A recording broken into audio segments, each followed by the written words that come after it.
大家好，我是丽姐，欢迎大家来听相亲故事，感谢大家的订阅。今天我要给大家讲一个特别有意思的故事，是关于我们台北的一位单身辣妈小雅的。这姐妹啊，30有5，带着一个8岁的小男孩。前夫在孩子3岁的时候就跑路了，也是个狠人，说走就走，连抚养费都没留下。小雅这些年自己带孩子，白天在一家外商公司做行政，晚上回家还要照顾孩子，那叫一个辛苦。好不容易熬到儿子上小学，小雅这才有了喘口气的时间。闺蜜们看不下去了，都说：小雅啊，你这样可不行，总得为自己想想，难道你打算一个人孤独终老啊？小雅每次听到这话都嘻嘻哈哈地应付过去。哎呀，我忙得连睡觉的时间都没有，哪来的精力谈恋爱啊？再说了，现在的男人有几个愿意接盘的？这不，上个月小雅的闺蜜圈来了个新人，蓉蓉，是小雅大学时的同学，刚从上海回台北发展。蓉蓉回来后，跟小雅她们这个闺蜜圈很快打成一片。这蓉蓉啊，人长得水灵，又在上海混了几年，那气质格外不同，走到哪儿都是回头率100%的那种。有一天，几个姐妹在咖啡厅聚会，蓉蓉神秘兮兮地说：姐妹们，我认识一个超厉害的红娘，专门给精英人士牵线，据说成功率超高，不如咱们去试试。小雅立马摆手，不去不去，我可没那个心思。没想到其他几个姐妹，包括已经结婚的小芳都起哄，去吗去吗？小雅你这么优秀，就是太宅了，得出去走走，说不定真能遇到命中注定的人呢。是啊是啊，小雅，你就当陪我们去玩玩呗。蓉蓉拉着小雅的手撒娇道。架不住大家的软磨硬泡，小雅只好答应了。其实她心里也有点小期待，毕竟独自抚养孩子这么多年，内心深处谁不希望有个人能够依靠呢？第二天，蓉蓉就联系了那位红娘，据说是业内的一姐，人称月老王张姐。在张姐的安排下，小雅和闺蜜们约好周末去参加一场高端相亲会。这一天总算到了，小雅特意请了保姆照顾儿子，自己和闺蜜们精心打扮了一番。小雅穿了一件藕荷色的连衣裙，扎了个丸子头，看起来青春又不失优雅。蓉蓉更是下了血本，穿了一套国际大牌，妆容精致，一看就知道是下了血本的。几个姐妹会合后，直奔张姐安排的地点，台北信义区的一家5星级酒店。一进门，小雅就被眼前的场景惊呆了。偌大的宴会厅里装饰得富丽堂皇，到处都是西装革履的精英男士和打扮时髦的单身女性。张姐远远地看到他们，立马迎了上来。哎呀，蓉蓉，你们可算来了。张姐热情地打着招呼，今天可是场面大得很，不仅有本地的企业家，还有从韩国来的企业考察团，个个都是黄金单身汉，条件那叫一个好。听到这，蓉蓉眼睛都亮了，真的假的？韩国欧巴。张姐神秘地笑了笑，千真万确，而且个个都是企业高管来台湾考察投资的。我跟他们团队的翻译是老朋友，特意安排他们来参加今天的活动。小雅听了直摇头，天啊，这下场面更大了，我可应付不来。别紧张，放轻松，把他们当普通朋友就好。张姐拍拍小雅的肩膀，然后转向其他人，来，我给你们介绍几位不错的对象。张姐热情地领着小雅他们穿梭在人群中，不时停下来介绍一下。很快，蓉蓉就被几个年轻有为的企业家围住了，而小雅则显得有些拘谨，一直站在角落里，时不时地看表，好像在盘算什么时候可以离开。就在这时，意外发生了，一个身材高大、穿着考究的韩国男人朝她走了过来，用不太流利但很认真的中文说：你好，我可以和你聊聊吗？小雅一时紧张，不知道该说什么，只好点点头。对方自我介绍说他叫金载宇，是首尔一家科技公司的高管，这次来台湾是考察市场，顺便放松一下。我已经38岁了，到现在还单身，家人都很着急。金载宇微笑着说，在韩国我这个年龄还没结婚，简直就是家族的罪人。小雅听了忍不住笑了，在台湾也差不多，尤其是女生超过30岁不结婚，长辈们都要急死了。两人就这样聊了起来，金载宇虽然中文不是特别流利，但胜在真诚，而且幽默风趣。他对小雅的单身妈妈身份也没有任何偏见，反而表示很佩服她的坚强和独立。正当两人聊得投机时，小雅突然发现蓉蓉不见了。她向四周望去，终于在宴会厅的另一端看到了蓉蓉。她正被一群韩国男士围着，笑得花枝乱颤。小雅有些担心，想过去看看，就对金载宇说：“不好意思，我朋友好像遇到了什么情况，我得过去看看。”金载宇很绅士地表示理解，还主动提出陪他一起过去。两人穿过人群，来到蓉蓉身边。只见蓉蓉正和一位英俊的韩国男士相谈甚欢。那男士长得简直就像从韩剧里走出来的一样，高挑的身材，立体的五官，还有那标志性的微笑，简直迷死人不偿命。蓉蓉，你没事吧？小雅低声问道。我好得很呢。蓉蓉兴奋地说，这位是朴智勋，韩国 SN 集团的副总裁，可厉害了。朴智勋听到有人叫他，转过头来，礼貌地向小雅点头示意。就在这时，金载宇认出了朴智勋，用韩语叫了一声。原来两人竟是旧识，都是首尔商界的风云人物。接下来的场面更加热闹了，两位韩国欧巴轮流展示着自己的魅力。蓉蓉明显对朴智勋更感兴趣，两人你来我往，火花四溅。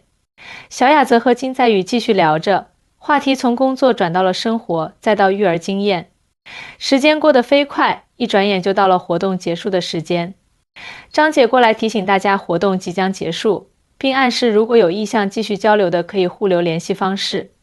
蓉蓉已经和朴智勋交换了联系方式，两人还约好明天一起去台北故宫博物院参观。小雅和金载宇也互留了 Line， 金载宇说他在台北还有1周的时间，希望能再见面聊聊。回家的路上，蓉蓉兴奋得不得了，天啊天啊，朴智勋简直太完美了，不仅事业有成，而且超级绅士，知识面还特别广。明天他要带我去故宫，说要给我讲解中韩文化的渊源呢。小雅笑着摇摇头，你呀，刚认识就这么投入，小心被骗。哎呀，你就是太谨慎了。蓉蓉撇撇嘴，我看那个金载宇对你挺有好感的嘛，怎么样，有戏吗？小雅犹豫了一下，他人是不错，但是他在韩国，我在台湾还带着孩子，实在太复杂了。哎呀，想那么多干嘛？先交往看看呗，万一真的是命中注定呢？蓉蓉一脸憧憬地说。小雅叹了口气，心想这蓉蓉啊，还是那么天真浪漫，跟大学时代一模一样。不过她也不得不承认，今天见到金载宇确实让她心里有了一丝波动。毕竟这么多年来，她几乎把自己封闭起来，专注于工作和抚养孩子，早就忘了恋爱是什么感觉了。回到家已经晚上10点多，保姆说孩子已经睡了。小雅轻手轻脚地来到儿子小雨的房间，看着熟睡中的儿子，心中充满了爱怜和复杂的情绪。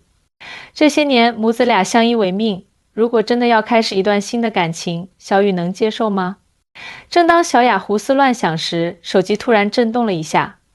她拿出来一看，居然是金载宇发来的消息：今天很高兴认识你，希望没有打扰到你休息。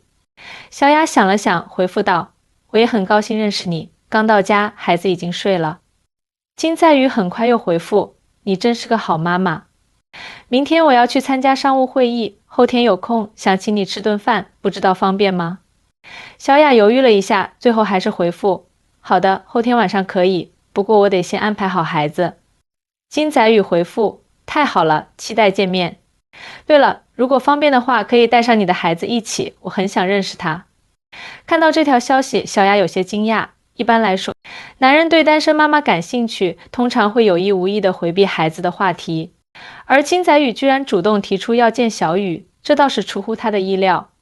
第二天一早，蓉蓉就打来电话，兴奋地说她正准备出门去见朴智勋。小雅提醒她注意安全，蓉蓉却嘻嘻哈哈地说：放心啦，我又不是小女生了。再说朴智勋昨晚可是把他的行程、公司背景都发给我看了，我查过了，货真价实的韩国欧巴。挂了电话，小雅也开始忙碌起来。今天是周日，她打算带小雨去动物园玩，顺便试探一下儿子对妈妈交新朋友的看法。在动物园里，小雅趁着小雨开心的时候，轻描淡写地说：小雨，妈妈昨天认识了一个叔叔，他说想见见你，你愿意吗？小雨正专注地看着猴子表演，头也不回地说：什么叔叔？一个从韩国来的叔叔，很有礼貌，对妈妈很尊重，小雅尽量用轻松的语气说。小雨这才转过头来，眨巴着大眼睛问：他会成为我的新爸爸吗？小雅被这个直接的问题噎住了，半天才说：不会那么快的。妈妈只是觉得他人不错，想多认识一下。小雨想了想，说：好吧，只要他不凶我，不骂我，我就不讨厌他。小雅松了一口气，摸摸儿子的头，妈妈保证不会让任何人伤害你的。就在母子俩继续逛动物园的时候，小雅又收到了蓉蓉发来的消息，是一张在故宫前和朴智勋的合影，两人看起来特别般配。蓉蓉还附了一句：太棒了。朴智勋简直就是行走的百科全书，知识面超广，而且特别绅士。小雅笑了笑，为闺蜜高兴的同时，心里也有点小羡慕。她和蓉蓉都是经历过婚姻失败的女人，如果蓉蓉能重新找到幸福，那真是太好了。到了后天晚上，小雅精心打扮了一番，带着同样收拾得干干净净的小雨去赴约。金在宇选的是一家环境优雅的韩式料理店，他早早就到了，看到小雅母子立刻迎了上来。你好，小雅，金在宇微笑着说，然后蹲下来与小雨平视。你好，小朋友，我是金叔叔，很高兴认识你。小雨有些害羞，躲在妈妈身后，但还是礼貌地问好。金在宇没有强求，起身引导他们进入包厢。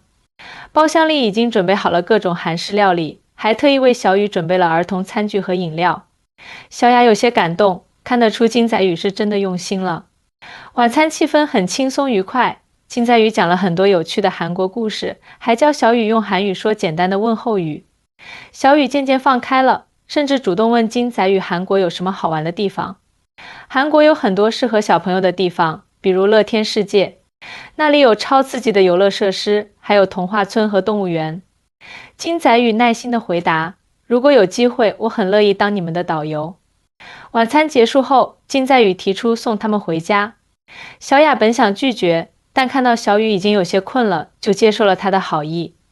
在车上，小雨靠着妈妈睡着了，金在宇和小雅小声地聊着天。小雨是个很可爱的孩子，很有礼貌，你教育得很好，金在宇真诚地说。谢谢，作为单亲妈妈不容易，但看到她健康快乐的成长，再辛苦也值得。小雅轻声回答。金在宇若有所思地说，我很佩服你。在韩国，单身妈妈会面临很多社会压力和偏见，但你却能坚强地抚养孩子，还保持这么积极的心态。听到这话，小雅心里一暖，感觉被理解和尊重。到家后，金在宇帮忙把熟睡的小雨抱上楼。小雅本想请他进屋坐坐，但考虑到时间已晚，就在门口道别。谢谢你今晚的款待，小雨很开心，我也很愉快。小雅真诚地说。金在宇微笑着说，我才要谢谢你们给我的时间。我明天还有几个会议，后天就要回韩国了，不知道我们能不能再见一面。小雅有些惊讶，这么快就要回去了？是的，这次行程安排得很紧凑。金在宇有些遗憾地说，不过我下个月还会再来台北，希望到时能再见到你们。小雅点点头，好的，到时候联系。送走金在宇后，小雅把小雨安顿好，坐在阳台上发起了呆。这2天和金在宇的接触，让她感受到了久违的被关注和被尊重的感觉。虽然两人之间还谈不上什么感情，但至少是一个好的开始，不是吗？正想着，手机又响了，是蓉蓉打来的。一接通，蓉蓉就兴奋地喊道：小雅，你猜怎么着？朴智勋向我表白了。什么？这么快？小雅惊讶地问。是啊，是啊。他说他从来没遇到像我这样的女孩，觉得我们很合拍，想进一步发展关系。蓉蓉的声音里充满了喜悦，而且你知道吗？他明天就要回韩国了，临走前说一定要把话说清楚。小雅听了心里有些不安，蓉蓉，你们才认识2天，是不是太快了？哎呀，你别老是这么保守嘛。蓉蓉不以为然，我和他聊了很多，感觉特别投缘。他说他会经常来台北，而且已经邀请我去首尔做客了。小雅劝道，那你也要多了解他的背景，毕竟你们国籍不同，文化差异也大，不要冲动决定。知道啦，知道啦。蓉蓉不耐烦地说，对了，你和金在宇怎么样？听说他也要回韩国了。小雅如实相告，是的，后天就走。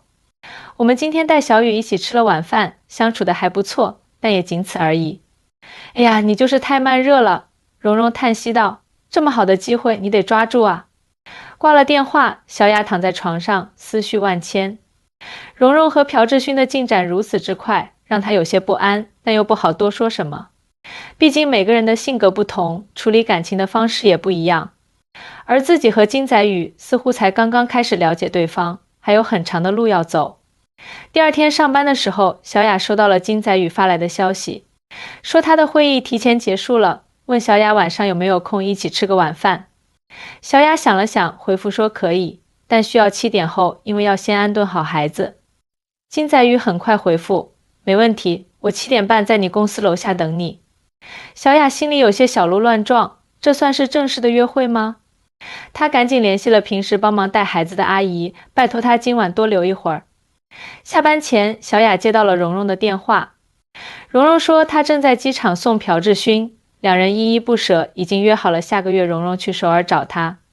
小雅，我可能疯了，我居然和一个认识不到3天的人谈起了异国恋。蓉蓉半是懊恼，半是兴奋地说。小雅劝道，蓉蓉，你冷静点，不要太冲动。异国恋不容易，你们才认识，还需要更多了解。我知道，但我控制不住自己啊。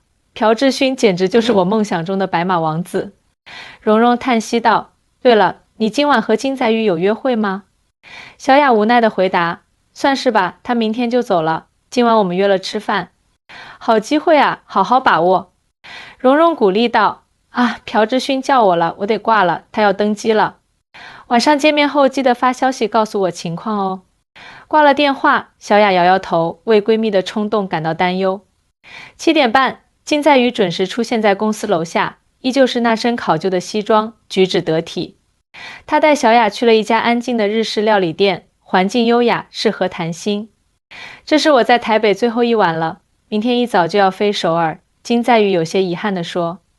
小雅点点头，祝你一路顺风。小雅，我们认识的时间虽然短，但我很欣赏你。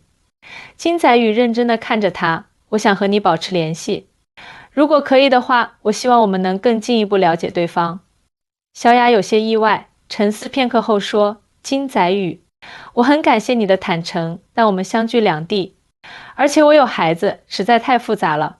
距离不是问题，我经常来台北出差。至于小雨，我很喜欢他，也尊重你们母子的关系。金载宇诚恳地说，我不会要求你立刻给我答案，只希望你能给我们一个机会，慢慢来。小雅被他的真诚打动，轻轻点头，好吧，我们可以保持联系，看看会怎样发展。金载宇开心地笑了，太好了，下个月我还会来台北，到时再见面好吗？小雅同意了，两人度过了愉快的一晚。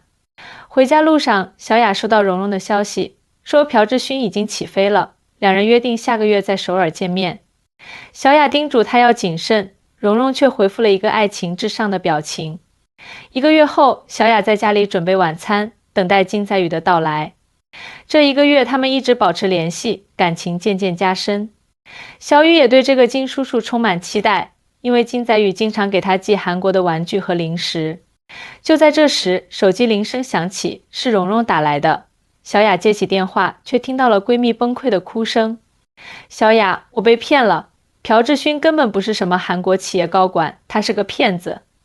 蓉蓉哭着说，我昨天到了首尔，去了他说的公司地址，那里根本没有 SN 集团。我联系他，号码已经打不通了。小雅大吃一惊，天啊，你还好吗？损失了多少？我刷了10几万新台币给他，说是投资他的项目。还有，我现在在首尔人生地不熟，好害怕。蓉蓉哭得更厉害了。小雅立刻安慰她，别怕，你先去韩国警局报案，然后联系台北的朋友帮忙。我现在就查机票信息，看能不能过去帮你。挂了电话，小雅的心情跌到了谷底。金载宇会不会也是骗子？他和朴智勋是认识的啊。就在他惊疑不定时，门铃响了。小雅深吸一口气去开门。门外的金载宇满面笑容，手里拿着礼物。看到小雅凝重的表情，他顿时紧张起来，出什么事了？小雅直截了当地问，你认识朴智勋对吗？他是不是骗子？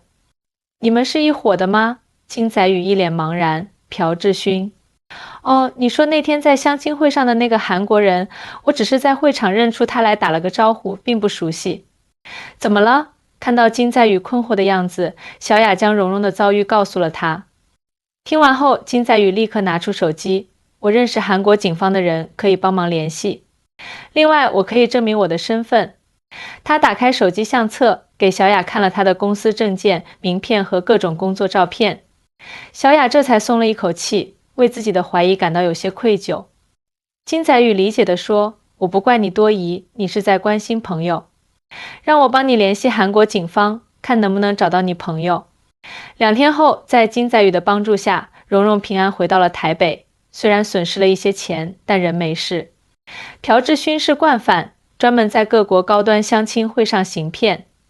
这次事件让蓉蓉痛定思痛，也让小雅更加珍惜与金载宇的真挚感情。半年后，小雅和金载宇举行了简单的婚礼，小雨开心地当了花童。蓉蓉作为伴娘，虽然感情受挫，但也为闺蜜找到真爱而高兴。婚礼上，小雅感慨地对蓉蓉说：“没想到啊，当初是你拉我去相亲，结果我收获了幸福，你却遭遇了骗局。”蓉蓉摆摆手，别提了。不过我现在想开了，感情这事儿急不得，还是得慢慢来。看看你和金载宇多踏实啊！小雅微笑着看向不远处正和小雨玩耍的金载宇，心中满是幸福。这场意外的相亲之旅虽然曲折，却让她找到了生命中的真爱。